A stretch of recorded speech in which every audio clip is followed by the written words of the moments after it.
The message arrived while I was helping Mrs. Peterson pick out a scarf at my boutique. My phone buzzed in my pocket, but I didn't check it immediately.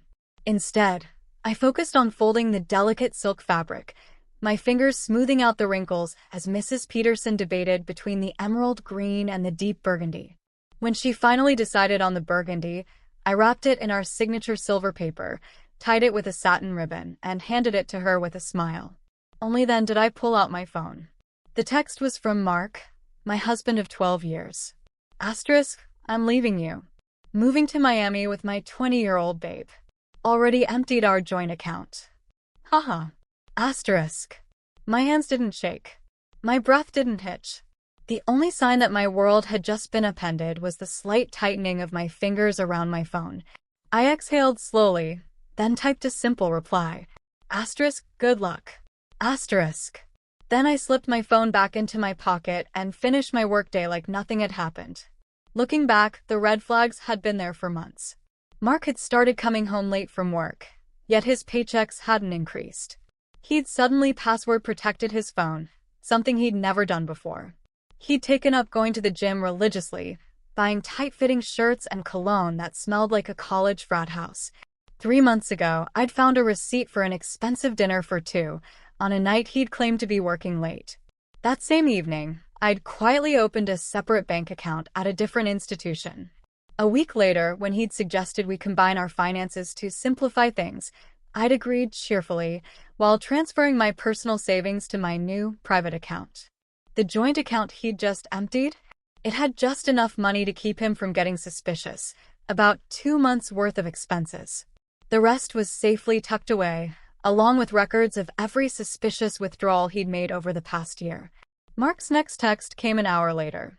Asterisk, don't bother begging. Melissa and I leave tomorrow. I'll send for my things later. Asterisk. Melissa, the new receptionist at his office. I'd met her at the company Christmas party, young giggly, hanging on to his every word. She'd touched his arm too much, laughed too loudly at his jokes. I didn't respond. Instead, I called my lawyer, the one I discreetly consulted 2 months ago, after finding hotel charges on our credit card statement. It's time, I said simply. Asterisk, he just made his move. Asterisk. The papers are ready, she replied. Asterisk, I'll file them first thing tomorrow. Do you want him served in Miami? Asterisk. No rush, I said. Asterisk, let him think he's won. Asterisk. Another text from Mark. Asterisk, I know this must be hard for you. You're not getting any younger. At least you have your little shop to keep you busy. Asterisk. Asterisk, my little shop. Asterisk, the boutique I'd built from scratch, the one that made more money than his middle management salary. The one whose profits I'd kept separate, despite his constant complaints. I smiled, thinking of the legal storm about to rain down on him. That evening, as I sipped a glass of wine in my house, the one I'd inherited from my grandmother and kept solely in my name, my phone buzzed again. Asterisk, by the way, I used the joint card to book our flights and hotel. Consider it my parting gift. LOL. Asterisk.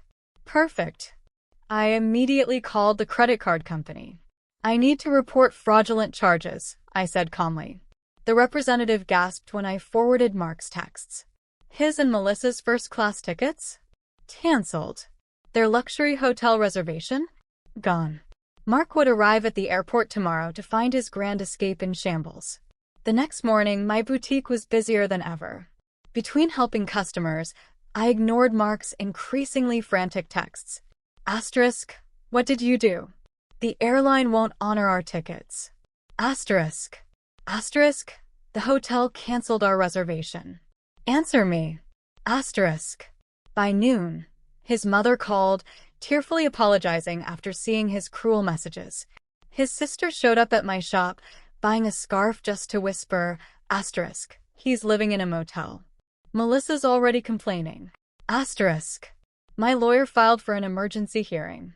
When Mark showed up in court, wearing clothes too young for him, Melissa pouting outside, the judge took one look at the evidence and froze all his assets. Return the money you stole, the judge ordered. It's gone, Mark admitted weakly. Melissa left him a week later. Today, my boutique chain has 5 locations. Mark?